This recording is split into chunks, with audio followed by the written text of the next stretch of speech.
हर शायरी किसी दर्द का मरहम होती है, या मैं कहूँ कि आदमी किसी वजह से ही शायरी करता है या शौक में भी करता है। तो आपने किस वजह से शायरी शुरू की? ऐसा मुमकिन ही नहीं है कि किसी शायर का दिल ना टूटे। तो आपको हुई कभी मोहब्बत किसी से? हालांकि मैंने ये तो नहीं कहा। हम इंसानों के लिए सबसे कठिन काम है इस समय को गुजरते हुए देखना। इस दुनिया में हर इंसान कुछ भी कर सकता है, सिर्फ एक काम को छोड़ के कि वो कुछ नहीं कर सकता। मेरा तो ये मानना है कि सबसे नाकामयाब इंसान कौन है, सबसे असफल व्यक्ति वही है जिसकी प्रेम कहानी सफल हो गई। मोहब्बत क्या है?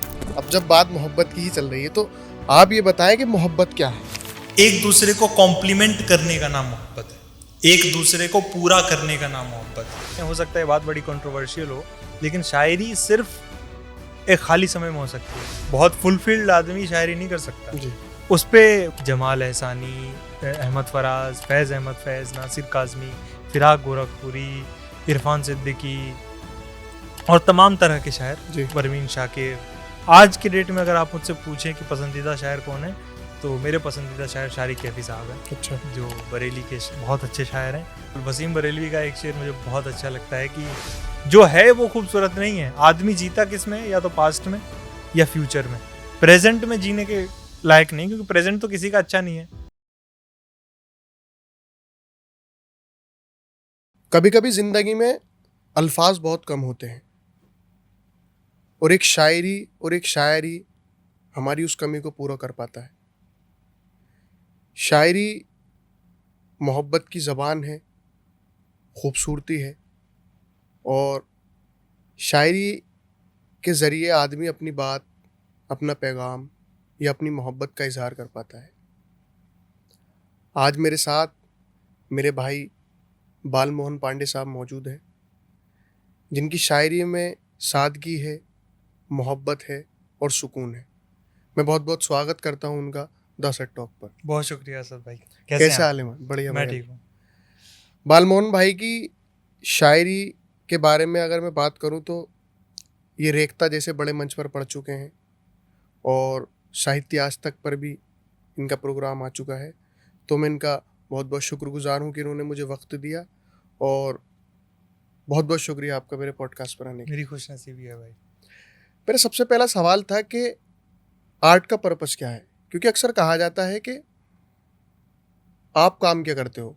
अगर आप किसी को बताओ कि मैं शायरी करता हूँ तो कहते हैं कि शायरी तो ठीक है, लेकिन आप क्या करते हो? तो आप इसको कैसे देखते हैं आप, कि आर्ट आदमी की ज़िंदगी में कितनी ज़रूरी है? दरअसल ये सवाल अक्सर आता है सामने कि साइंस जो है वो ज़्यादा इम्पोर्टेंट है आर्ट के मुकाबले। जी। कि साइंस हमें एसी देता है, हमें कैमरा, माइक, हमारी गाड़ियाँ बनाता है, एरोप्लेन बनाता है, उससे हमारी ज़िंदगी आसान हो जाती है। जी। लेकिन आर्ट ऐसा करता हुआ नहीं दिखता। जी। तो इस पे मैं एक एनालॉजी के थ्रू एक आंसर देना चाहता हूँ। मेरी जनरेशन के आप 100 लोगों से पूछिए कि आपके घर का मुखिया कौन है, जी। आपके घर का हेड कौन है, तो 100 में से मेरा दावा है कि 95-96 लोग कहेंगे कि पापा, my father is the most important person in my family. वो इसलिए ऐसा कहता है क्योंकि वो बच्चा बचपन से देख रहा है कि मेरा बाप मेहनत करके पैसा लाता है, उस पैसे से रोटी बनती है, उस पैसे से मेरा स्कूल का बस्ता आता है, मेरी ज़िंदगी आसान बनती है। जी। और माँ क्या करती है? माँ खाना खिला देती है, चोट लगे तो थोड़ी मरहम लगा देती है, प्यार से 2-4 बातें कर लेती है, और नींद ना आए तो लोरी सुना देती है। लेकिन कहता है कि इनके बिना भी तो जीवन चलाया जा सकता है, जी। जिया जा सकता है। तो माँ के रोल को थोड़ा सा इन्फीरियर समझता है और बाप को बहुत तरजीह देता है कि बाप नहीं होगा तो कुछ नहीं हो पाएगा। लेकिन वो इस नज़रिए से जब सोच रहा होता है तो एक बात भूल जाता है अहम, कि वो माँ ही है जिसने असल मायनों में जीना सिखाया। जी। माँ ने ही हमारे दिल को बड़ा बनना सिखाया। माँ ने ही सिखाया कि किसी के दुख में हंसना नहीं चाहिए, किसी के दुख को महसूस करने की शक्ति अगर किसी ने दी है तो माँ ने दी है। किसी को चोट लगे तो उस पर हंसना नहीं चाहिए, कोई आपसे कमज़ोर है तो उसका मजाक नहीं उड़ाना चाहिए। काइंडनेस, सिंपैथी, जितने भी अच्छे वर्च्यूज होते हैं वो बाप नहीं सिखाता, वो माँ सिखाती है। जी। तो आर्ट इस समाज की माँ है। अच्छा। और उसको हम कंपेयर करते हैं साइंस से, लेकिन बिना माँ के जीवन आप इमेजिन नहीं कर सकते। आपकी तब जब तबीयत खराब होती है, आपका जब मन उदास होता है, तो उस समय कोई भी साइंटिफिक इन्वेंशन आपको मजा नहीं देता। जी। मोहम्मद रफ़ी का एक गाना आपके माथे पे गीली पट्टी की तरह काम करता है। जी। नुसरत साहब की कव्वाली सुन के रोते हैं आप। कोई एसी या एरोप्लेन में बैठ के नहीं रो सकता खाली। जी। आप एक गाना सुनेंगे, फील चाहिए उसके आप लिए। एक शेर सुनेंगे, एक पेंटिंग देखेंगे, एक मूवी देखेंगे, तभी रोएंगे और तभी अच्छा भी लगेगा। जी। तो आर्ट आपको आदमी से इंसान बनने का सफर तय कराती है। जी। बालमोहन भाई, आपने कब डिसाइड किया, आपको कब लगा कि आपके अंदर भी शायरी छुपी हुई है, देखिए, या आपने शायरी क्यों शुरू की? मेरा ये मानना है कि कोई भी आर्ट, जी। जैसे मैं शायर हूँ, कोई पेंटर है, कोई डांसर है, एक सतही लेवल पे, फाउंडेशन लेवल पे सब एक समान होते हैं। जी। उनके लिए 2-4 स्किल्स चाहिए होती हैं कि आपको अच्छा ऑब्जर्वर होना चाहिए, आसपास की चीज़ घट रही घटनाओं का आपको अच्छा ऑब्जर्वेशन होना चाहिए, आपके अंदर एक करुणा भाव, एम्पैथी होना चाहिए, हसास दिल होना चाहिए। इसके अलावा मेरा ये मानना है, हो सकता है बहुत सारे लोग इससे राय मेरी ना माने, कि एक इन्फीरियोरिटी कॉम्प्लेक्स भी ज़रूरी है। जी। कहते हैं ना कि 1000 शेर पढ़ने पड़ेंगे आपको एक शेर कहने के लिए। जी। तो 1000 शेर पढ़ के ऐसा भी होता है कि आपके मन में आइडियाज आएंगे शेर कहने के, लेकिन 1000 शेर पढ़ लेंगे तो आपके अंदर एक इन्फीरियोरिटी कॉम्प्लेक्स भी आएगा कि यार ये कितनी आसानी से जॉन साहब ये शेर कह गए, ये सर फोड़ लूंगा तब भी नहीं कह पाऊंगा मैं ये बात, ये तो मैं सोच ही नहीं सकता। मैं तो सरसरी तौर पे इस लम्हे से गुजर गया था और जॉन साहब ने उस लम्हे पे क्या कर दिया, कयामत ढा दी है। मिर्जा गालिब ने क्या शेर कह दिया है। तो ये इन्फीरियोरिटी कॉम्प्लेक्स से जन्मता है हर आर्ट। तो मुझे भी लगता है कि मेरे अंदर भी पढ़ने की आदत, म्यूज़िक को अप्रिशिएट करने की आदत बहुत बचपन से लग गई, क्योंकि मैं जिस खानवादे से आता हूँ, मैं जिस खानदान से आता हूँ, उसमें पढ़ाई की बड़ी अहमियत है। अच्छा। उसमें एजुकेशन बहुत इंपॉर्टेंट चीज़ है। और एजुकेशन का मतलब ये नहीं कि सिर्फ किताबी ज्ञान, उसमें एजुकेशन का मामला है कि आपको आसपास की चीज़ों को लेके अवेयर होना पड़ता है। आपको भले ही अपनी क्लास में टॉप करते हैं, लेकिन अगर आपको ये नहीं पता कि प्रेमचंद की 5 नॉवेल्स का नाम क्या है, तो आप कुछ नहीं जानते। तो ये साहित्य इनबिल्ट था मेरे अंदर, और ये बढ़ते बढ़ते एक लेवल पे आया जब मैं शायरी को सुनने लग गया, शायरी अप्रिशिएट करने लग गया। जगजीत सिंह का बहुत अहम रोल रहा। वाह वाह क्या बात है, एक टीवी शो आता था, उसका क्या बात है।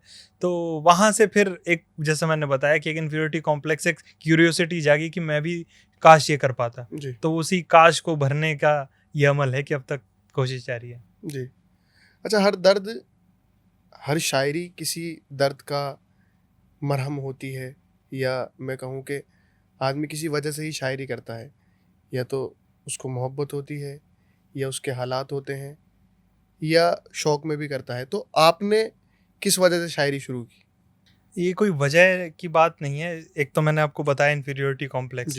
तो ये अक्सर कहा जाता है कि आपके अंदर एक खला होती है, खालीपन होता है, जिसको भरने के लिए किसी का सहारा चाहिए होता है। तो कुछ लोग उसमें नशे की लत लगाते हैं, दौलत की लत लगाते हैं, शोहरत की लत लगाते हैं। उसका सबसे कंस्ट्रक्टिव तरीका है क्रिएटिव हो जाना। जी। उस समय अगर आप क्रिएटिव हो जाएंगे तो आप बहुत सारी चीज़ों को भर देंगे। और ये एक स्टीरियोटाइप है शायरों के साथ ख़ास तौर पे कि दिल टूटता है तभी वो शायर बनता है। जी। और मेरा ये मानना है कि ऐसा मुमकिन ही नहीं है कि किसी शायर का दिल ना टूटे।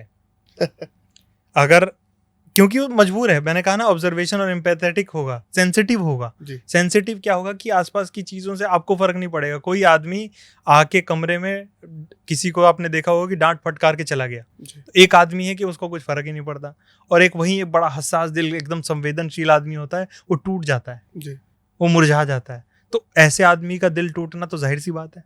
नहीं टूटा तो फिर किस बात का सेंसिटिव हो आप। और शर्त ही है कोई भी आर्ट रचने की, कोई भी शायरी करने की, कि आपको सेंसिटिव होना पड़ेगा। तो सेंसिटिविटी सही होती है। अच्छा, आपने अभी मोहब्बत का जिक्र किया कि आदमी का दिल ज़रूर टूटता है और मोहब्बत ज़रूर होती है। तो आपको हुई कभी मोहब्बत किसी से? हालांकि मैंने ये तो नहीं कहा। लेकिन अगर नहीं, आपने भी कहा कि हाँ, जी, ये तो होना ज़रूरी है, तो इस ज़रूरत पे थोड़ी रोशनी डाली जाए। देखिए, मोहब्बत पहले तो होती क्या है जी, इसको बहुत सारे डायमेंशंस में अब तक इस पे बात ही चलती रहती है, लेकिन कोई बात मुकम्मल नहीं हो पाती, क्योंकि मोहब्बत को समझना कोई आसान लगता नहीं है। लेकिन इसका अगर एकदम रियलिस्टिक वे में देखा जाए, मेरे नज़रिए से अगर रियलिस्टिक वे में देखा जाए, तो हम इंसानों पे सबसे बड़ा अजाब क्या है, सबसे कठिन काम क्या है हम इंसानों के लिए पता है? हम्म। हम इंसानों के लिए सबसे कठिन काम है इस समय को गुजरते हुए देखना। समय गुजरता है ना तो उसको देखा नहीं जाता, तो उसी से मुंह फेरने के लिए हम लोग उलझे रहते हैं। खाली नहीं बैठ सकता कोई इंसान। इस दुनिया में हर इंसान कुछ भी कर सकता है, कुछ भी कर सकता है, सिर्फ एक काम को छोड़ के कि वो कुछ नहीं कर सकता, नहीं कर सकता, खाली नहीं बैठ सकता है। उसको कुछ ना कुछ इंटेलेक्चुअली स्टिमुलेट करते रहना चाहिए कि मैयत ही निकले, दुख ही आए, दुखों का पहाड़ टूट जाए, खुशी हो, शादी हो, ब्याह हो, लेकिन कुछ ना कुछ चलते रहना चाहिए। तो इसी से नजर फिराने के लिए वो क्या करता है कि कभी दौलत की तरफ भागता है। और आपने अक्सर ही सुना होगा कि जिसको दौलत मिल जाती है फिर उसे ऊब जाता है, क्योंकि उसको नॉर्मलाइज हो गया। अब क्या करे, फिर समय दिखने लग गया बहता हुआ, तो फिर वो शोहरत के पीछे जाता है या किसी भी नशे की लत में जाता है। और जिस काम को करने में, जैसे हम अगर बात कर रहे हैं, अगर हमें बात करने में इस वक्त समय का पता नहीं चला तो हम कह देंगे कि हमें बात करना अच्छा लगा। मूवी देख रहे हैं, हमें मूवी देखते हुए वक्त का पता नहीं चला तो हम कह देंगे कि ये मूवी बड़ी अच्छी है। मूवी अच्छी नहीं है, उसने आपको बहुत बड़े अजाब से बचा लिया, उसने आपको समय का एहसास नहीं होने दिया। तो जिस काम को भी करने में या जिस व्यक्ति के साथ आपको बैठने में समय का पता ना चले तो समझ लो कि उस आदमी से आपको मोहब्बत है। अक्सर दोस्तों के लिए भी होती है, दोस्तों के साथ भी होती है। तो किसने कहा मोहब्बत सिर्फ एक खास इंसान से होती है? आपको हर कदम पे मोहब्बत हो सकती है।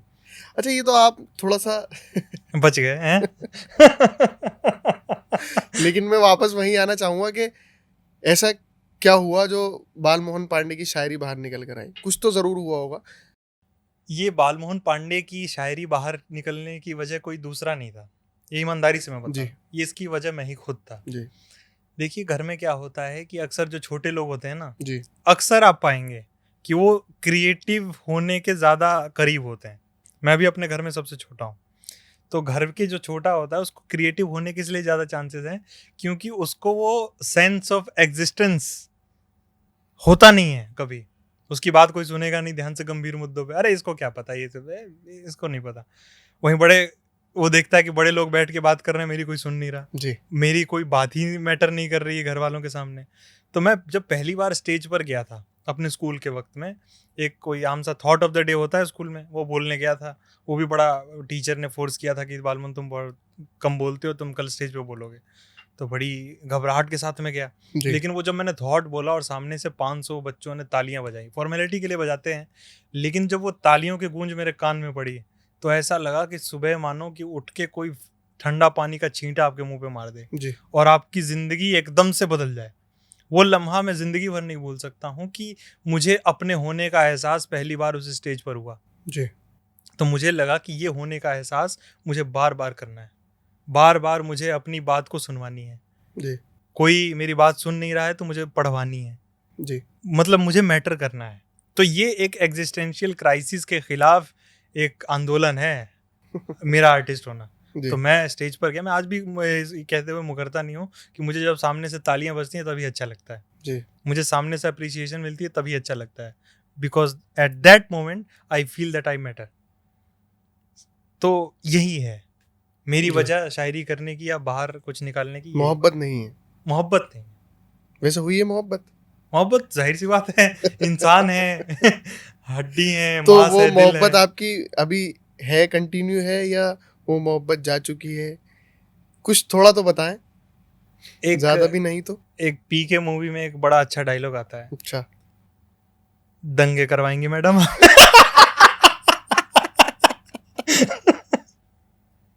तो देखिए, मोहब्बत जाहिर सी बात है एक बड़ी इंसानी फितरत सी चीज़ है और वो अक्सर होती है।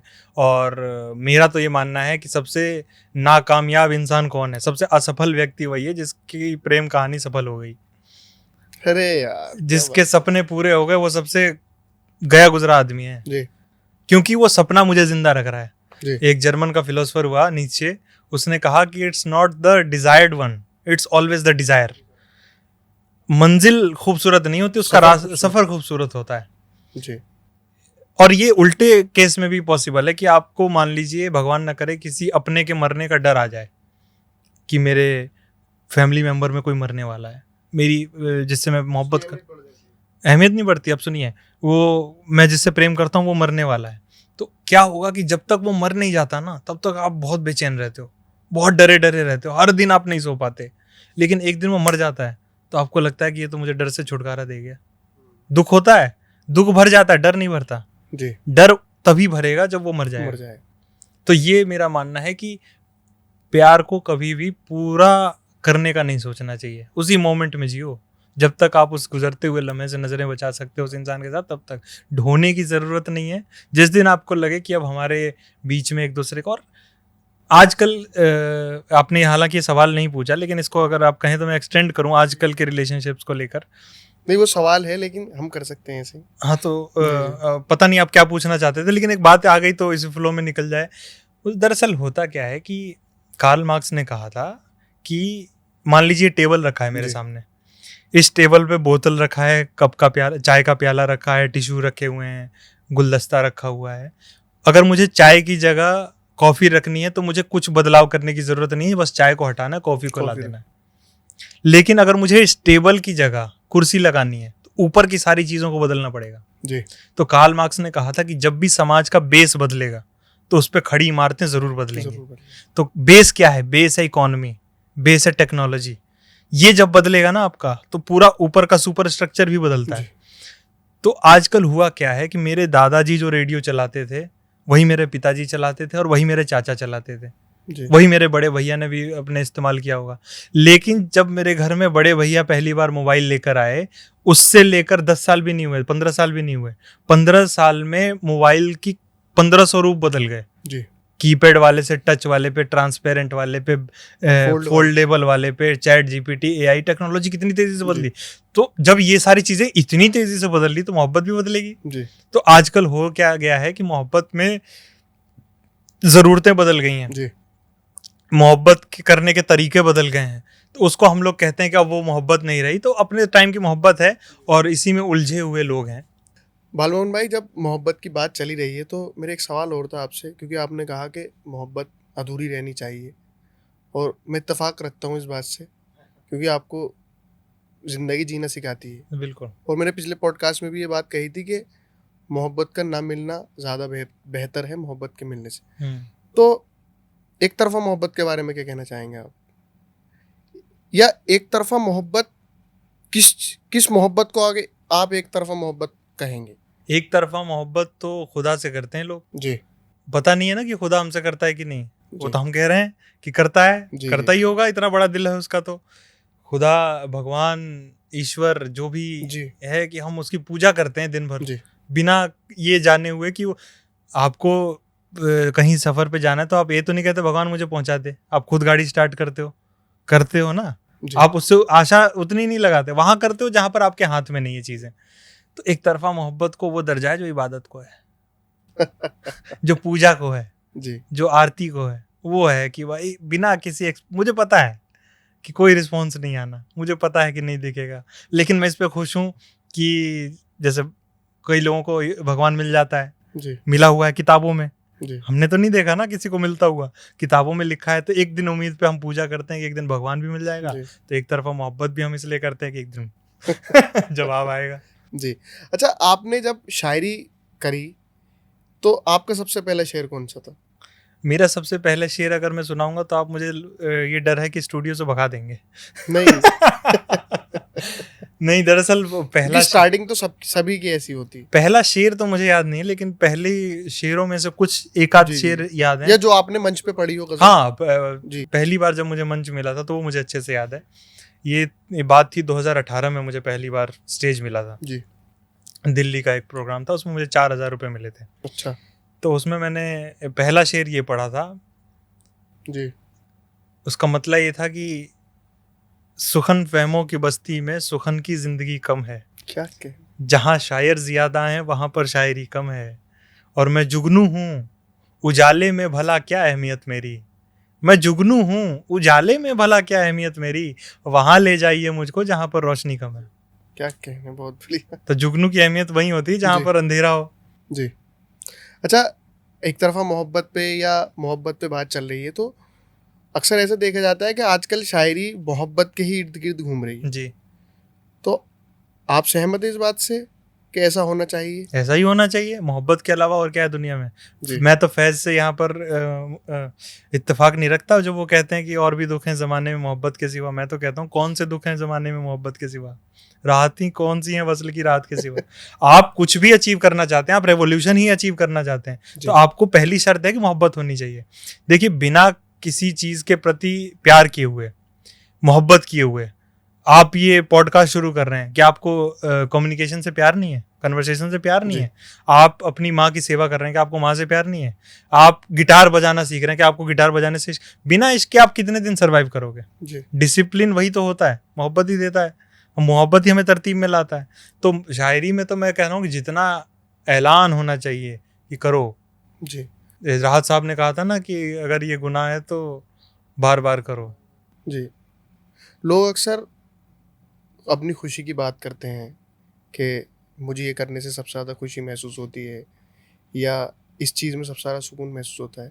मैं आपसे पूछना चाहूँगा कि सबसे खूबसूरत दर्द क्या है? दर्द तो खूबसूरत ही होता है मेरे हिसाब से, क्योंकि दर्द एक आपके जीवन का हिस्सा है। जी।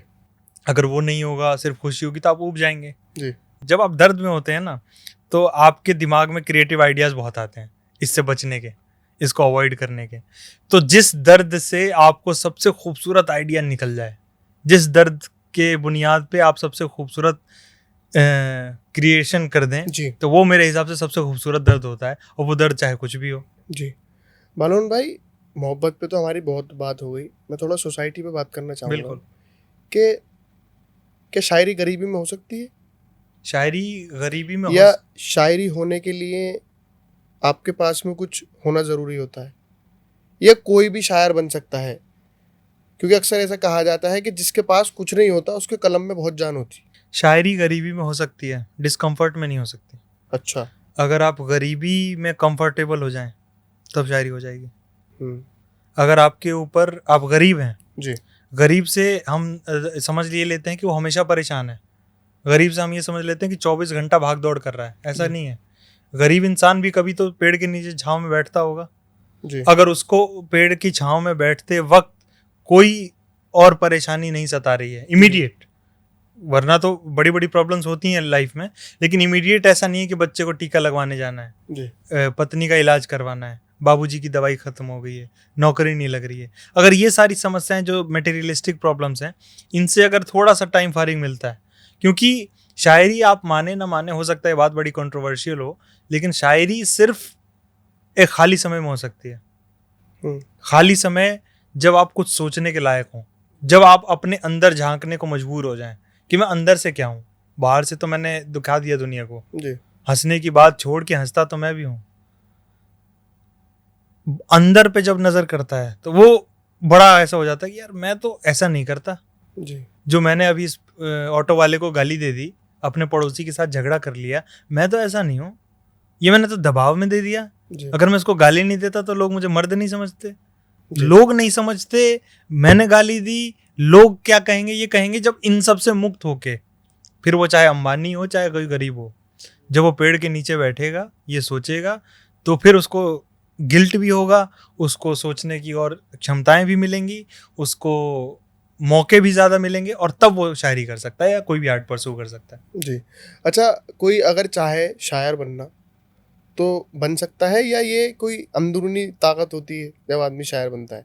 क्योंकि जैसे अभी अब मिसाल के तौर पर हम बात कर रहे हैं यहाँ पर, तो शायरी अच्छी लगने लगी, मैं जाकर सोचने लगूँ कि यार मैं शेर कहूँगा, तो मैं कह सकता हूँ शेर, या इसकी भी कैफियत होती है कोई? क्योंकि अक्सर मैंने बड़े बड़े लोगों से ये सुना है कि, और मेरे साथ के ही एक दो दोस्त थे मेरे शहर हसनपुर के अंदर, तो वो कहते हैं कि असद भाई, जब हम शेर लिखते हैं कोई, तो ऐसा भी होता है कि एक एक हफ्ता हो जाता है कोई शेर नहीं होता, लेकिन फिर अचानक से ऐसा होता है कि हम 1 घंटे में पूरी गज़ल लिख देते हैं। बिल्कुल होता है।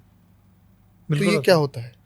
ये इसमें 2 सवाल आपने पूछे। एक तो ये पूछा कि आपका पूछने का मतलब ये है कि क्या शायर माँ के पेट से ही शायर होता है? जी, जी, जी। या शायर बना जा सकता है? देखिए, शायरी कोई सिखा नहीं सकता है। अच्छा। कोई नहीं सिखा सकता है आपको शायरी। आप सोचें कि मैं एक टीचर के पास चला जाऊँ, वो मुझे सिखा देगा। इसमें रहनुमाई हो सकती है, इसमें कोई आपको प्रॉपर सिखा नहीं सकता बेसिक स्क्रैच से। शायर बनने के लिए, जैसा मैंने कहा, 2-3 चीज़ें चाहिए जो कोई सिखा नहीं सकता है। हाँ, जैसे प्रैक्टिकली आपकी लाइफ में होनी चाहिए। सेंसिटिव होना पड़ेगा, ये जी। कोई सिखा सकता है आपको? आप नहीं। किसी बच्चे को ट्रेनिंग दे सकते हो कि सेंसिटिव हो? नहीं, आप नहीं। दिखा सकते हो कि ये फूल देख के तुझे रो देना चाहिए, जी। ये गजल सुन के तुझे तेरी आंखें बिलक जानी चाहिए, तेरा दिल धड़क जाना चाहिए। जी। ये आप किसी को सिखा सकते हैं? नहीं। नहीं सिखा सकते। तो ये जब नहीं सिखा सकते, ये क्वालिटी नहीं होगी, तो आप ऊपर से ढांचा बना के रख देंगे, उसके अंदर रूह नहीं डाल पाएंगे। जी। तो एक कुछ भी क्रिएटिव काम करने के लिए एक शेर सिर्फ लफ्ज नहीं होते, शेर के अंदर एक रूह होती है जो लफ्जों के बीच में होती है। जी। तो उस बीच वाला जो काम है ना, दिखने में सुनने में तो बड़ा ऐसा लगता है कि अरे ठीक है इसको इग्नोर करो, लेकिन मेन काम वही है। जी। एक घटिया शायर, एक बेहतरीन शायर, दोनों को आप एक ही लफ्ज दे दीजिए, लेकिन एक उसी मिट्टी से डस्टबिन तक ही पहुंच पाएगा और एक उसी मिट्टी से ताजमहल बना देगा। तो मेरा ये मानना है कि आप सिखा नहीं सकते हैं, और ये कैसे पैदा होती है मैं भी नहीं जानता। जी। कैसे इंसान सेंसिटिव बनता है, ये उसके फैमिली बैकग्राउंड पे डिपेंड करता है। फैमिली बैकग्राउंड पे भी नहीं, उसके पर्सनल एक्सपीरियंसेस पे डिपेंड करता है। उसको घर में किसी ने कम देखा, उसको माँ का प्यार कम मिला, उसको दादा का प्यार कम मिला, उसको बाप का प्यार कम मिला, तो वो ज़्यादा सेंसिटिव हो जाता है। उसको महसूस होगी किसी चीज़ की कमी, तो ये महसूस करने की क्षमता जब जाग गई तो वो कुछ भी महसूस कर सकता है। तो मेरा ये मानना है कि किसी को शायर आप बना नहीं सकते। अगर आपके अंदर वो एक एलिमेंट है कि आप सुन सकते हैं कि आह ये क्या, मतलब खूबसूरती को अप्रिशिएट करने की आपके अंदर क्वालिटी है, तभी आप शायरी कर अच्छा, सकते कह सकते हैं कि खालीपन का ही नाम शायरी है, मतलब आपके अंदर कुछ खालीपन होना हाँ चाहिए। हाँ बिल्कुल बिल्कुल। खालीपन के अलावा आपके पास ऐसा नहीं, भरा हुआ आदमी, बहुत फुलफिल्ड आदमी शायरी नहीं कर सकता, वो जिसकी जीवन में कुछ कमी नहीं है। इसलिए आपने देखा होगा कि अक्सर होता है ऐसा कि कई शायरों पे ये कहा जाता है कि इनकी पहली किताब तो बहुत अच्छी थी, उसके बाद शायरी नहीं कर पाए। इनके पहले की 100 गज़लें तो बहुत अच्छी, उसके बाद नहीं कर पाए, क्योंकि 100 गज़लों के बाद उनको शोहरत मिल गई जी। 100 गज़लों के बाद उनको ऑडियंस का प्यार मिल गया, 100 गज़लों के बाद उनको तमाम दुनिया की मोहब्बत मिल गई, तो उनके अंदर का खालीपन भरने लग गया जी। वो संतुष्ट हो गए अपने जीवन से, अपने आप को मनवा दिया उन्होंने, जो करना चाहते थे कर दिया। अब दूसरी किताब लिखने का उनके पास कोई पर्पज़ नहीं था सिवाय इसके कि पहली किताब हिट थी जी। तो ये कोई पर्पज़ नहीं हुआ। अंदर से अगर आपके खालीपन नहीं है तो बड़ा क्षणिक जीवन है शायरी का, या तो बहुत लेट आता है आपके जीवन में या बहुत पहले आ जाके ख़त्म हो जाता है। जी। तो यही है, खालीपन के अलावा कोई रास्ता नहीं। जी। सबसे ज़्यादा आप किस शायर से मुतासिर हुए? देखिए होता क्या है कि जब आप नया शायरी की तरफ आते हैं ना, तो आपको हो सकता है कि कुछ और शायर इंस्पायर करें जी। अलग तरह के चीज़ें आपको पसंद आएँ जिनको आप बहुत जल्दी आउटग्रो कर जाते हैं अगर आप उस फील्ड में इंटरेस्टेड हैं, डीपली इंटरेस्टेड हैं। क्योंकि शुरू में जो आपको शायर मिलते हैं वो चांद को दिखाने वाली उंगली की तरह होते हैं। आप इस उंगली की वैल्यू को कम नहीं आंक सकते चांद के मुकाबले। आप कह दे, आप एक वक्त ऐसा आएगा जब आप चांद तक पहुंच जाएंगे, लेकिन उस समय भी आपको इस उंगली की याद रखनी है कि इसी ने मुझे इशारा किया था, इसके बिना आप नहीं पहुंच सकते। और भले ही आप कितनी जल्दी उसको आउटग्रो कर जाएं या आपका रुझान उसकी तरफ कम हो, तो शुरुआती दिनों में वाह वाह क्या बात है, एक टीवी सीरीज आता था सब टीवी पे, उस पे वसीम बरेलवी साहब, राहत इंदौरी, मुनव्वर राना, बशीर बद्र, ये तमाम लोगों के प्रोग्राम्स आते थे, परफॉर्मेंसेज होती थी, और उन्होंने काफ़ी मुतासिर किया था मुझे। बशीर बद्र ने बहुत ज़्यादा किया था। लेकिन उसके बाद क्या हुआ कि मैं ज़्यादा और पढ़ने लग गया। तो एक बार जब आप एज अ रीडर पढ़ने से एज अ क्रिएटर पढ़ने तक का सफ़र तय कर लेते हो, आप किसी चीज़ को एज अ रीडर पढ़ के एंजॉय करते हो, आप कोई मूवी देखते हो तो आप कहते हो कि क्या अच्छी मूवी थी 3 इडियट्स, क्या अच्छी मूवी थी फला। तो लेकिन जब आप एज अ फिल्म मेकर उसको देखते हो तो आप अप्रिशिएट करते हो कि क्या शानदार पॉज लिया, क्या बॉडी लैंग्वेज थी, क्या आंखों से इन्होंने मूवमेंट की। तो एज अ क्रिएटर पढ़ने के फिर आपका पैरामीटर बदल जाता है अच्छा बुरा करने का, और नज़रिया भी बदल जाता है। तो मेरा भी बदला, जाहिर सी बात है। उसके बाद बहुत अच्छे शायरों से मेरा राब्ता हुआ, जमाल एहसानी, अहमद फराज, फैज़ अहमद फैज़, नासिर काज़मी, फिराक गोरखपुरी, इरफान सिद्दीकी और तमाम तरह के शायर, परवीन शाकिर, बहुत सारे ऐसे शायर से राब्ता हुआ। फिर धीरे धीरे क्लासिक्स की तरफ बढ़ा तो दाग दहलवी, जॉन एलिया तो क्लासिकल में नहीं आएंगे, जॉन एलिया, मिर्ज़ा गालिब, मीर तकी मीर, इन सब लोगों ने काफ़ी इंस्पायर किया। और ये सफ़र आज तक जारी है पढ़ने का, सीखने का। आज के डेट में अगर आप मुझसे पूछें कि पसंदीदा शायर कौन है, तो मेरे पसंदीदा शायर शारिक कैफ़ी साहब हैं। अच्छा। जो बरेली के बहुत अच्छे शायर हैं और मुझे ऐसा लगता है कि मैं वैसी शायरी कभी नहीं कर पाऊंगा। तो शारिक कैफी साहब मेरे इस वक्त के अच्छा, इन जैसा आपने फैज़ अहमद फैज़ साहब की बात की, मुनव्वर राना की, बशीर बद्र साहब की, इनके कुछ शेर हैं जो आपको पसंद हो, जो आपके दिल के बहुत करीब हो? हाँ, क्योंकि शायरी की महफिल है और अभी तक कोई शेर नहीं हुआ, तो अधूरा अधूरा सा लग रहा है। जी बिल्कुल, वसीम बरेलवी का एक शेर मुझे बहुत अच्छा लगता है कि जो अपने बीच चला आ रहा है सदियों से, क्या जो अपने बीच चला आ रहा है सदियों से, कहीं हयात इसी फासले का नाम ना हो, कहीं हयात इसी फासले का नाम ना हो। राहत इंदौरी साहब थे, उनके भी बहुत अच्छे शेर थे। राहत इंदौरी का एक शेर यार, वो मुशायरों में पढ़ते थे जिस तरह से, एक तो उनकी परफॉर्मेंस आपको एकदम अलग लेवल पे ले जाती है, झुमा देती है।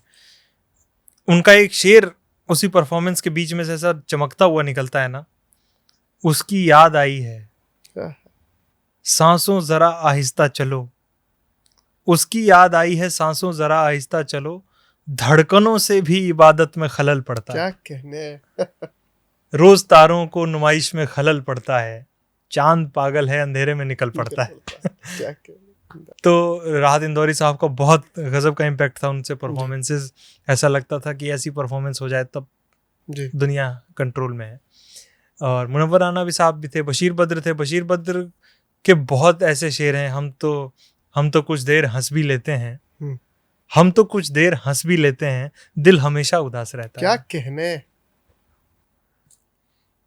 हम तो कुछ देर हंस भी लेते हैं, दिल हमेशा उदास रहता है। बहुत सारे शेर हैं और बहुत सारी गजलें हैं जो मुझे वाकई में बहुत जी। अच्छा, एक उनकी और जिनका आपने सबसे आखिर में जिक्र किया, शारिक कैफी साहब। जी। शारिक कैफी साहब के तो शेरों पे हम बात करने शुरू करें तो शायद शाम हो जाए। अच्छा। उनके इतने सारे शेर, मुझे तो ऐसा लगता है कि मुझसे ज्यादा किसी को उनके शेर याद नहीं होंगे। अच्छा।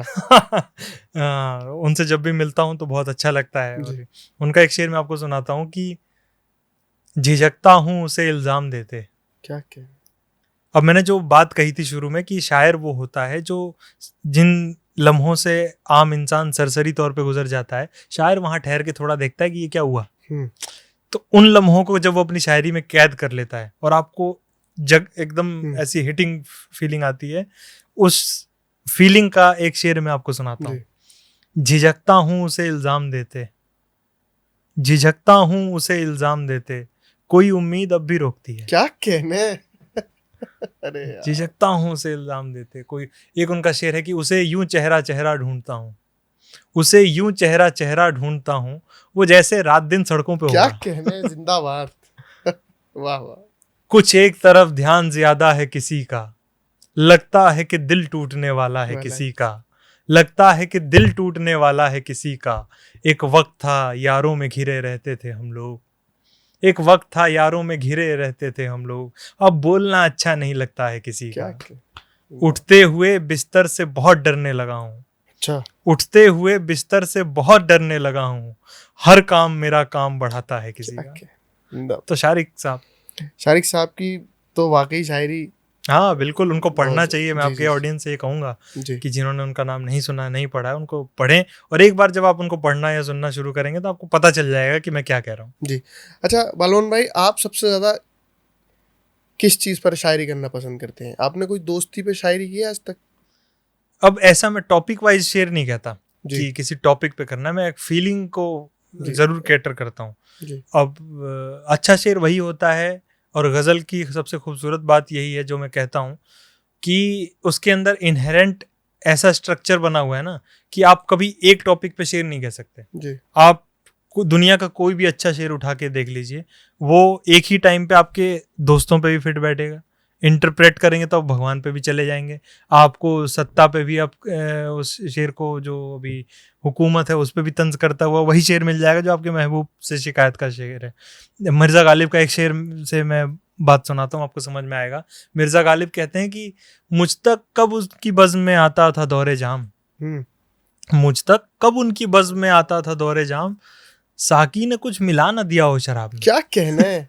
मतलब मुझ तक कब पहुंचती थी ये शराब, आज पहुंच रही है तो कुछ मिला ना दिया। क्या मामला है? अब ये जाहिर से तो ऐसा लग रहा है कि शराब पे शेर कहा है इन्होंने, लेकिन इसका इंटरप्रेट करेंगे तो जब चुनाव आते हैं, जब इलेक्शंस आते हैं, तो जो सबसे पीछे हुआ आदमी खड़ा है कोने में, उस तक भी पहुंच रही है चीज। उस तक ये फिट बैठ रहा है, अरे ये मुझे 500 रुपये क्यों दे रहा है, ये मुझे 4000 क्यों दे रहा है, ताकि मैं कुछ और ना मांगू इससे। तो साकी ने कुछ मिला ना दिया हो शराब में। तो ये गजल की बात है। तो मैं ऐसा कोई पर्टिकुलर टॉपिक पे उठा के शेर नहीं कहता, शेर कहता हूँ, उसके इंटरप्रिटेशंस बहुत ज्यादा हो जाते हैं। जी बालमोहन भाई, मैं अब आपसे थोड़ी सी गुजारिश करूंगा, क्योंकि एक गजल एक शेर एक गजल मुझे आपकी बहुत पसंद है, तेरी तलब का सबब। ये नज्म मैंने पहली बार रेख्ता में पढ़ी थी, जिसने रेख्ता में, और उसके बाद से इस नज्म ने जो रफ्तार पकड़ी है उतनी तो मैं भी नहीं मैच कर पाया। मैं आपको एक छोटी सी बात बता दूं कि अब से तकरीबन 6 से 7 महीने पहले, जब ना मेरा पॉडकास्ट था और ना ऐसा था कि हम दोनों कभी बात कर सकते हैं, ये मैंने स्टोरी पर भी लगाई थी अपनी, वो मैंने सेव करी हुई थी, और मैंने 4 या 5 बार इसको मतलब देखा भी, पढ़ा भी। मैंने कहा यार क्या गजल है यार, मैंने अपनी स्टोरी पे लगाई थी 6 महीने पहले। अच्छा। और इत्तेफाक देखोगे आज हम दोनों साथ बैठे हैं। नहीं, इस नज्म की तो बड़ी कहानियां हैं। मैं जहाँ भी जाता हूँ, ऑडियंस मेरे साथ साथ पढ़ रही होती, तो कई बार मुझे उनको चुप कराना पड़ता है कि भाई मुझे पढ़ लेने दो, आया हूँ तो बाद में आप पढ़ते रहना। लेकिन बहुत प्यार मिला इस नज्म को, मुझे उम्मीद नहीं थी कि ये नज्म में इतनी मोहब्बत की जाएगी। तो आपने जैसा कहा, मैं वो नज्म सुना ही देता हूँ। तेरी तलब का सबब सिर्फ खालीपन तो नहीं, कि तुझसे राबता मेरा जरूरतन तो नहीं। मैं ढूंढता था शजर आसमां के होते हुए, तेरे फिराक में था दो जहां के होते हुए। जब आशना थी मोहब्बत की हर गली मुझसे, मैं जिंदगी से बहुत खुश था जिंदगी मुझसे। जब एहतराम किया करती थी सबा मेरा, बाहर खोज लिया करती थी पता मेरा। जब आंसुओं को मयसर 1000 शाने थे, जब इंतजार न करने के 100 बहाने थे, तेरी उम्मीद पे दिल बेकरार तब भी था, यकीन कर कि तेरा इंतजार तब भी था। क्या कहने यार, बड़ी अजीम नज्म है आपकी। बहुत शुक्रिया। और मतलब बहुत ही, मैं इस नज्म से मैं आपका बहुत बड़ा फैन था। मैंने कहा यार ये बड़ी सही शायरी है, बड़ी सही नज्म है। आपकी दुआएं। तो आज बड़ी खुशनसीबी कहूँगा कि 6 महीने पहले मैंने स्टोरी लगाई और मैं आज आपके सामने सुन रहा हूँ, तो बड़ा अच्छा फील हो रहा है। अच्छा, कुछ 1-2 शेर और मोहब्बत पे, एक तरफा मोहब्बत पे, या जैसे आप करते हो, जो आपको अपने शेर कुछ पसंद हो, क्योंकि कभी कभी ऐसा होता है जब हम कुछ लिखते हैं तो फिर टच होता है, अरे यार ये तो कुछ कह दिया भाई। एक मुझे एक शेर याद आया है एकदम से, आपने जब बात कही कि खामोशी जहर अंधेरा अजाब लगने लगा, खामोशी जहर अंधेरा अजाब लगने लगा, अकेलापन मुझे कब से खराब लगने लगा, अकेलापन मुझे कब से खराब लगने लगा। हम इंतजार में थे कब जवाब देगा हमें, हम इंतजार में थे कब जवाब देगा हमें, अब इंतजार ही उसका जवाब लगने लगा। कहने यार, वाह वाह। हम इंतजार में थे कब। एक शेर मैं आपको सुनाता हूँ कि जब तेरी आंखों में वीरानी बहुत होती है, जाने क्यों मुझको परेशानी बहुत होती है। जब तेरी आंखों में वीरानी बहुत होती है, जाने क्यों मुझको परेशानी बहुत होती है। और क्या यही है वो जिसे प्यार किया है तुमने, क्या यही है वो जिसे प्यार किया है तुमने, आईना देख के हैरानी बहुत होती है। क्या कहने, जिंदाबाद। यार बालमोहन भाई, खैर मैंने आपसे पूछा भी था कि मोहब्बत हुई या नहीं हुई, आपने वो बात बताई नहीं, लेकिन आपके शेरों में साफ झलकता है कि आपको कितनी डीप बक रहा हूँ जुनू में क्या क्या कुछ, कुछ ना समझे खुदा करे कोई। वाह वाह वाह। तो आपकी शायरी आप अपनी जुबान से बताएं ना बताएं, लेकिन आपका कलम बखूबी बता रहा है कि आपने किस लेवल की या किस दर्जे की मोहब्बत की थी। अच्छा, जब शायरी की बात चली है और मोहब्बत की बात चली है, तो और इत्तेफाक की बात ये देखिए आप बालमोहन भाई के, मेरे अक्सर पॉडकास्ट में अगर शायरी की या मोहब्बत की बात आई है तो एक शख्स की बात ज़रूर आई, और मेरी ऑडियंस भी ये सोचती होगी कि यार ये इनका जिक्र करता ज़रूर है, लेकिन आज तो उनका जिक्र लाजमी है। मैं बात कर रहा हूँ जॉन एलिया साहब। हाँ, क्या बात है। तो जॉन एलिया साहब को पढ़ा है आपने कभी? इस सवाल से बड़ी परेशानी हुई मुझे, आपने कहा कि उनको पढ़ा है कभी। दरअसल मैं आपको एक बात बताता हूँ, जॉन एलिया, नहीं, ये सवाल करके मैंने सब कुछ आपके ऊपर रख दिया। तो जॉन एलिया आजकल बहुत ट्रेंड में है जी। जॉन एलिया बहुत फेमस हैं और बहुत अच्छी बात है, होना भी चाहिए। लेकिन जॉन एलिया के साथ जो लोग कहते हैं ना कि ये मेरे थेरेपिस्ट हैं, इनको सुन के सुकून मिलता है, तो मुझे उनसे रिलेट नहीं कर पाता हूँ। अच्छा। क्योंकि जब मैंने इनको पढ़ा था, बहुत मैं छोटा था, 17-18 साल का था जब मैंने जॉन एलिया को पहली बार हाथों में किताब ली थी उनकी, और मुझे तो कहीं से वो थेरेपिस्ट नहीं लगे। अच्छा। मुझे तो ट्रॉमा ही दिया है उन्होंने। आप ये सोचिए कि किसी 17, 18, 19 साल के बच्चे को, जिसने दुनिया में अभी कदम ही नहीं रखा है, जिसकी सोच कभी इससे बाहर गई ही नहीं कि क्या खाना है शाम को, कौन से कपड़े पहनने हैं, किस लड़की से बात करनी है, इसके अलावा कुछ दुनिया के बारे में पता ही नहीं है, जनरल अवेयरनेस ही नहीं है, वो जॉन एलिया आपके सामने एक शेर कहता है कि हमने देखा तो हमने ये देखा, जो नहीं है वो खूबसूरत है। अब जो खो जाती है चीज या जो नहीं मिलती है वही खूबसूरत लगती है। इस मिसरे ने, हालांकि कोई ऐसी नहीं कि बहुत नया फिलोसफी इन्होंने दे दी, लेकिन पहली बार जब मैंने इस शेर को सुना तो मुझे लगा कि ये कितनी बड़ी बात है कि जो नहीं है वो खूबसूरत है, जो है वो खूबसूरत नहीं है। आदमी जीता किस में, या तो पास्ट में या फ्यूचर में। प्रेजेंट में जीने के लायक नहीं, क्योंकि प्रेजेंट तो किसी का अच्छा नहीं है। वो यही सोचता है ना कि यार वो जमाना क्या जमाना था जब मेरे बाप दादा की इतनी बड़ी जमीनें हुआ करती थी, या बड़े लेवल पे देखें तो भारत जब सोने की चिड़िया था कितना अच्छा था। और फ्यूचर देखते हैं 2045 में फिर भारत सोने की चिड़िया बन जाएगा, 2045 में मैं तो स्टार बनने वाला हूँ। लेकिन आज के डेट में वो खूबसूरत नहीं है, ये तो बदलेगा। लेकिन जो नहीं है, अब क्या नहीं है, कुछ भी नहीं है। एक इंसान चला गया आपके जीवन से, आपको अच्छा लगने लग गया। एक किसी का शेर है, हालांकि जॉन एलिया पे हम लौटेंगे, किसी का शेर है कि वो एक शख्स जो दिखने में ठीक ठाक सा था, वो एक शख्स जो दिखने में ठीक ठाक सा था, बिछड़ रहा है तो लगने लगा हसीन बहुत। तो जो नहीं है वो खूबसूरत है भाई। और जॉन एलिया का एक और शेर है जिसने मुझे सोचने पे मजबूर किया, और जो भी मुझे सोचने पे मजबूर करता है, मैं उसको थेरेपिस्ट नहीं कह सकता। वो तो भैया मुझे परेशान कर रहे हो, मैं तो बड़े कंफर्ट जोन में लेटा हुआ था, तुमने आके कहा कि जिंदगी में और भी दुख हैं जमाने में मोहब्बत के सिवा। तो एक और शेर है उनका कि एक ही मसला तो है। और जॉन एलिया की सबसे अच्छी बात है, हम लोग अक्सर कहते हैं, हमारी पहले आपसे बात भी हो रही थी, कि बड़ा आदमी वो नहीं होता जो समय से बहुत आगे होता है। हम कह देते हैं ना कि ये तो सब अपने टाइम से बहुत आगे के लोग हैं। जॉन एलिया जैसे लोग जो होते हैं वो समय से बहुत आगे नहीं होते, वो समय के साथ ही होते हैं। हम उनसे बहुत पीछे होते हैं। अच्छा। जो वो बात तब 1980 में समझ जाते हैं, हम उनको समझते समझते 2025 में आते हैं। इसीलिए जॉन एलिया जैसे शायर 20 साल बाद ही हिट होते हैं। जब तक समाज, वो जॉन एलिया का आपने एक मुशायरा देखा होगा जिसमें वो कहते हैं कि मैं अपने माशरे को एक लेवल ऊपर लाना चाहता था, मैं नाकाम शायर हूँ, वो ला नहीं पाया। अब लाए कब? 2025 में, 2026 में, 2030 में। तो उनका एक शेर मैं आपको और सुनाता हूँ कि एक ही हादसा तो है, और वो ये कि आज तक बात नहीं कही गई, बात नहीं सुनी गई।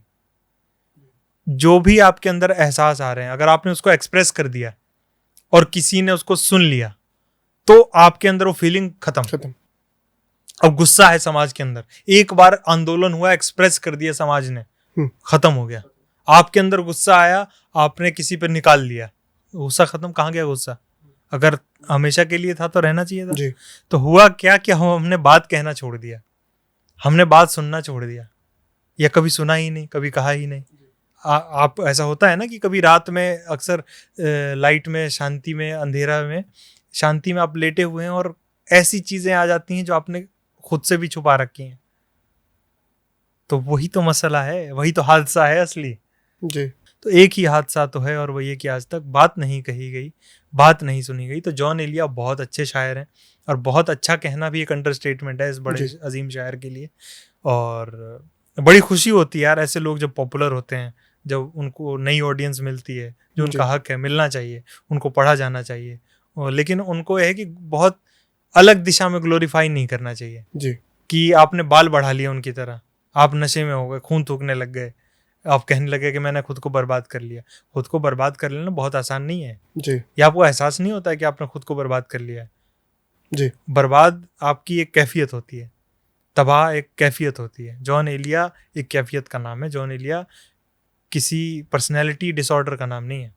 तो जॉन एलिया बनने के लिए एक सर्टेन कंडीशंस चाहिए होती हैं, और जॉन एलिया बहुत बड़े शायर जी। अच्छा, उनकी कोई एक फेवरेट गजल या नज्म? बहुत सारे उनके फेवरेट शेर जो सबसे ज्यादा करीब हो आपके? अब जो रिश्तों में बंधा हूं तो खुला है मुझ पर, अब जो रिश्तों में बंधा हूं। अब देखिए इसमें क्या कमाल है, बंधा हूं और खुला है मुझ पर, बाइनरीज का बड़ा अच्छा इस्तेमाल है। अब जो रिश्तों में बंधा हूं तो खुला है मुझ पर, कब परिंद उड़ नहीं पाते हैं परों के होते।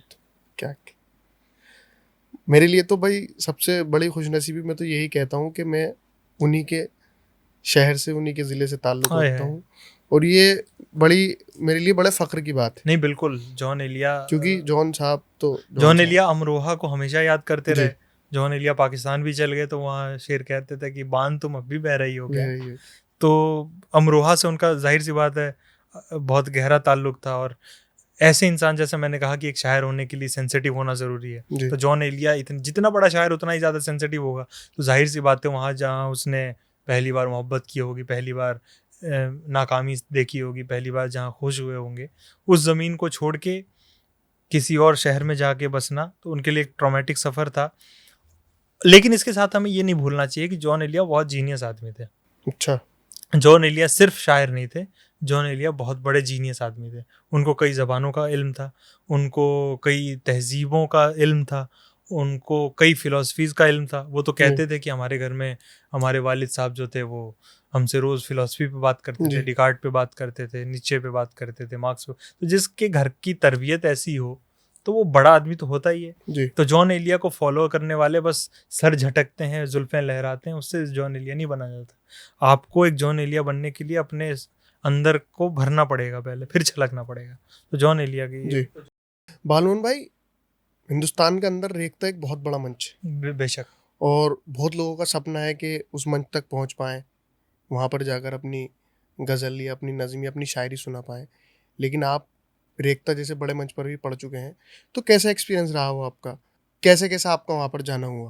वो मतलब वो क्या स्टोरी थी जो आपको, क्योंकि कॉल आया होगा या उन्होंने आपसे कनेक्ट किया होगा, तो कैसा फ़ील था वो? देखिए, मेरे साथ हो सकता है कि मेरी किस्मत ज़्यादा अच्छी हो कि 2020 से मैंने बाकायदा एक फ़ेसबुक आईडी बनाई और उस पे अपनी गज़लें पोस्ट करना शुरू की, और 20 में ही लॉकडाउन लग गया था।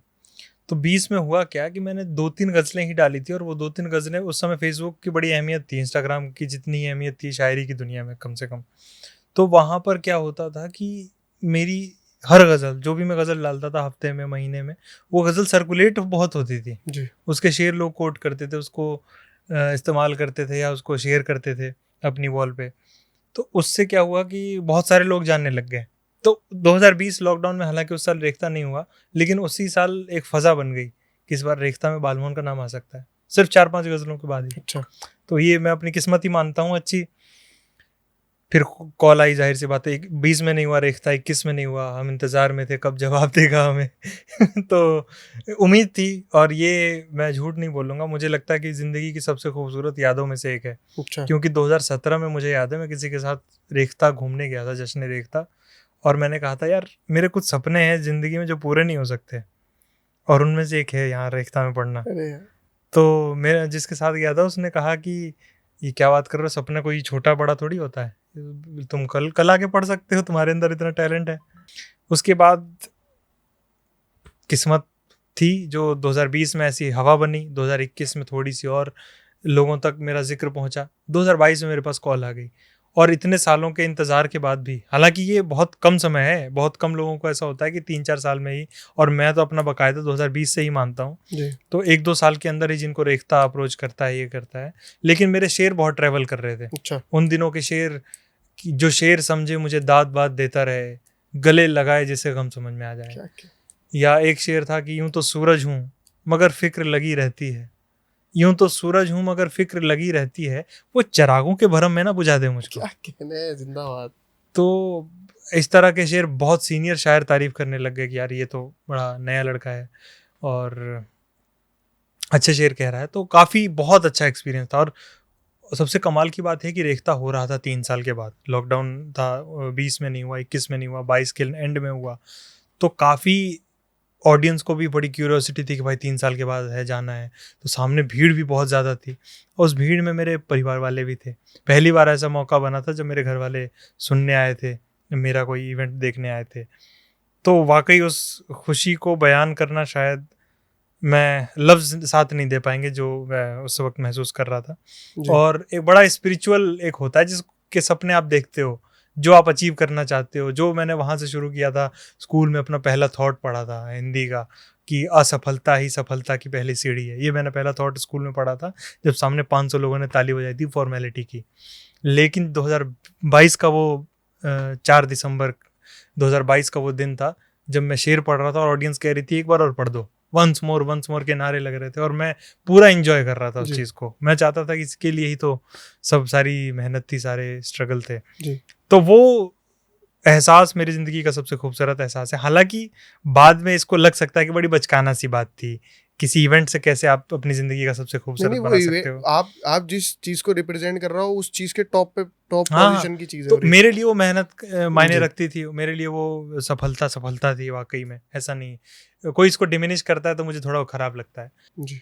अच्छा, इसके अलावा आपने किस किस बड़े मंच पर अपनी शायरी रखी? ये बड़ा मंच तो जो मंच मिलता है वो मैं उसे बड़ा ही समझता हूँ। नहीं, जैसे एक फेमस एक फॉलोअर्स के हिसाब अगर से आप उसको ये कहें कि जिसकी फॉलोअरशिप जी। ज़्यादा है तो लल्लन टॉप में गया। और लल्लन टॉप का मैं आपको वाकया बताऊं कि लल्लन टॉप पे जाने से पहले, लल्लन टॉप में 2024 के दिसंबर में गया था या नवंबर में शायद, तो वहाँ पर जाने से तकरीबन 6-7 महीने 8 महीने तक मैंने ब्रेक ले रखा था, कहीं किसी इवेंट में गया नहीं था। तो एकदम से लल्लन टॉप वालों का फ़ोन आया कि हम आपको बुलाना चाहते हैं। तो मैंने कहा कि ठीक है, लल्लन टॉप का एक इवेंट अच्छा है और उनकी व्यूअरशिप बहुत ज़्यादा है तो मुझे जाना चाहिए। और लल्लन टॉप की मेरे नज़रों में थोड़ी इज्जत भी थी कि ये अच्छा मीडिया हाउस है। मैं वहाँ गया और वहाँ से मैंने नज़्म पढ़ी थी ब्लाइंड फॉलोअर्स अंधभक्तों के खिलाफ मैंने एक नज़्म पढ़ी थी। खिलाफ क्या, अंधभक्तों को समझाती हुई एक नज़्म थी और मेरा किसी पार्टी या किसी दल से लेना देना था नहीं। लेकिन हुआ ये कि मैंने वहाँ जो नज़्म पढ़ी वो बड़ी वायरल हो गई। वायरल इन द सेंस कि फेसबुक ग्रुप्स में चलने लगी, लोग पॉलिटिकल यूज़ में उसको नज़्म को लेने लग गए, तो काफ़ी उससे प्यार मिला, उससे ज़्यादा धमकियाँ मिली। तो अच्छा। एक वो काफ़ी नया तजर्बा था और मुझे तब एहसास हुआ कि लल्लन टॉप की व्यूअरशिप वाकई बहुत ज़्यादा है। और उन्होंने मुझे इस बात का मलाल नहीं है कि मैंने वो नज़्म पढ़ी, लेकिन वो नज़्म पढ़ के मुझे खुशी हुई। तो लल्लन टॉप को मैं समझता हूँ कि एक रेखता के बाद एक ऐसा मंच था जिसने मेरी वॉइस को रिप्रेजेंट करने का मौका दिया। और उसके बाद साहित्य आज तक और तमाम सबसे अच्छा जो मुझे लगता है ना, मैं दिल पे हाथ रख के जहाँ कहूँ तो IITs में जाना। अच्छा। IITs के लोग जो हैं वो बड़े समझदार मालूम होते हैं, ऐसा कहा जाता है कि वो लोग समझदार हैं। मैं भी उसी भ्रम में रहता हूँ कि वो समझदार हैं। और जाता हूँ वहाँ पर, वसीम बरेलवी हों या बड़े से बड़ा कवि हो, बड़े से बड़ा शायर हो, सबको बहुत उत्साह से एकदम जॉयस फीलिंग के साथ वो लोग सुनते हैं। तो अक्सर चाहता हूँ कि मैं IITs वगैरह में जाऊँ। जी। तो बालमन भाई बहुत बहुत शुक्रिया। मैं चाहूँगा बस 1-2 शेर सुनाकर आप इस बात को ख़त्म करें। एक मैं शेर आपको सुनाता हूँ जो मैंने कहीं नहीं सुनाया जी।